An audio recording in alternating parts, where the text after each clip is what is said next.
اور ہم ضرور تمہاری آزمائش کریں گے، تمہیں آزمائیں گے۔ کن چیزوں سے آزمائیں گے؟ تمہارا امتحان ہوگا۔ 4 چیزوں کا ذکر اس آیت میں آیا ہے۔ بشیء من الخوف، تمہیں ڈر دے کر کے کسی چیز کا، خوف سے تمہیں آزمایا جائے گا۔ والجوع، اور بھوک کے ذریعے سے آزمایا جائے گا۔ ونقص من الاموال، اور مال کی کمی کے ذریعے سے تمہیں آزمایا جائے گا۔ مال گھٹ جائے گا، فاقہ ہوگا، اس طرح سے تمہیں آزمایا جائے گا۔ والانفس والثمرات، اور کچھ جانوں کے ذریعے سے تمہاری آزمائش ہوگی۔ جانوں سے مراد کیا ہے؟ کسی عزیز کی جان چلی جائے گی تمہارے آنکھوں کے سامنے، تمہارے گھر والوں کی موت تمہارے لیے بڑی آزمائش ہے، تمہارے لیے ایک بڑا امتحان ہے۔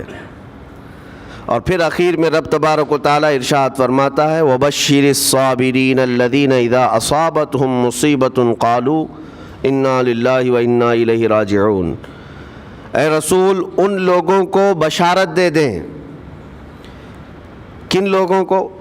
ان لوگوں کو بشارت دے دیں جن کے پاس مصیبت آتی ہے تو یوں کہتے ہیں ہم اللہ ہی کے ہیں اور اللہ ہی کی طرف لوٹنے والے ہیں۔ مصیبتوں کے وقت جنہوں نے کہا انا للہ و انا الیہ راجعون، رب تعالیٰ فرماتا ہے رسول انہیں بشارت دے دیجیے۔ کس بات کی بشارت؟ کس بات کی خوشخبری؟ اولئک علیہم صلوات من ربہم ورحمہ واولئک هم المہتدون۔ اللہ فرماتا ہے یہ وہ لوگ ہیں جن پر ہمیشہ اللہ کی رحمتیں اترتی ہیں۔ جنہوں نے انا للہ و انا الیہ راجعون کہا، یہ وہ لوگ ہیں جن پر اللہ تبارک و تعالیٰ کی طرف سے ہر وقت رحمتیں اترتی ہیں، اور یہی لوگ ہدایت پائے ہوئے ہیں، یہی لوگ ہدایت والے لوگ ہیں۔ اس پوری آیت کے اعتبار سے اگر میں آپ کو بتاؤں تو پتہ یہ چلے گا، رزلٹ اس کا یہ ہے کہ مصیبتوں کے وقت صبر کرنا یہ ہدایت ہے۔ ہدایت، اگر آپ ہدایت پر ہیں یا نہیں یہ دیکھنے کے لیے مصیبتوں کے وقت ہی آپ کو دیکھا جائے گا۔ گھر میں کسی کا انتقال ہو جائے اور پھر دیکھا جائے گا کہ تمہاری زبان سے الفاظ کیا کیا نکلتے ہیں، تم شکایتیں کن کن باتوں کی کرتے ہو، پھر دیکھا جائے گا ہدایت پر ہو یا گمراہ ہو۔ ایک روایت میں یہ بھی ہے کہ جب کسی کے بچے کا یا کسی کے بھائی کا یا باپ کا انتقال ہوتا ہے گھر میں، تو جنازہ اٹھانے سے پہلے ہی وہاں ایک فرشتہ آتا ہے۔ وہ فرشتہ گھر والوں کا معائنہ کر رہا ہوتا ہے کہ کون کون کیا کیا کہہ رہا ہے۔ رب ذوالجلال ہر چیز کی خبر رکھتا ہے، لیکن فرشتوں کو اسباب بنایا گیا ہے اور گواہ بنانے کے لیے انہیں یہ ڈیوٹی دی جاتی ہے۔ ہر ایک کی زبان سے نکلے ہوئے الفاظ وہ سنتا ہے اور جا کر کے رب تعالیٰ کی بارگاہ میں عرض کرتا ہے۔ اللہ تعالیٰ پوچھتا ہے کہ میں نے فلاں کے گھر سے ایک جان لے لی، ان کا عزیز بیٹا چلا گیا، بھائی چلا گیا، ماں چلی گئی، وہ لوگ میرے بارے میں کیا کہہ رہے تھے؟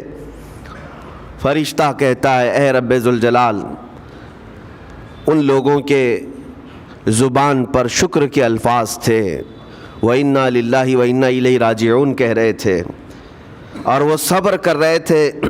میں نے گھر والوں کے سب حالات دیکھے۔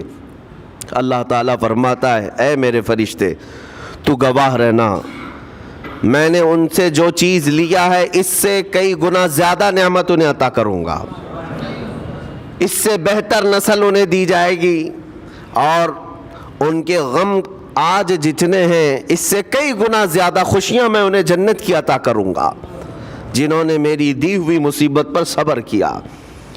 اور کوئی گھر ایسا ہوگا جس گھر سے فرشتہ جا کر کہے گا کہ مولا اس گھر والے تو بے قابو تھے، جو منہ میں آیا بکے جا رہے تھے، وہ تو یوں کہہ رہے تھے کہ اللہ کو کیا ہمارا ہی گھر ملا، ہمارا ہی بچہ جانے کو تھا، ہمارے ہی گھر میں یہ آفت آنے کو تھی۔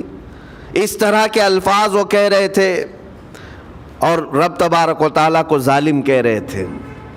اللہ تبارک و تعالیٰ اپنے جلال کا اظہار فرماتا ہے، ارشاد فرماتا ہے فرشتے کو، اے فرشتے تو گواہ رہنا، انہوں نے میرے بارے میں جیسا گمان کیا اب میں ان کے ساتھ ویسا ہی سلوک کروں گا۔ اللہ تبارک و تعالیٰ کے ساتھ یہ گمان جس طرح بندہ کرے گا اللہ تعالیٰ اس کے ساتھ اسی طرح کا سلوک فرمائے گا۔ اس کو ارحم الراحمین ہی تصور کرو۔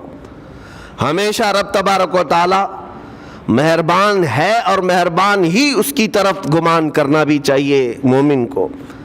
انشاءاللہ العزیز مہربانی ہوگی، اور بلکہ دلوں کا قرار اور سکون بھی رب تعالیٰ ہی عطا کرتا ہے۔ اے میرے عزیزو، یہ تمہیدی باتوں کے بعد میں اب عرض کرنا چاہتا ہوں، محرم الحرام کے مہینے میں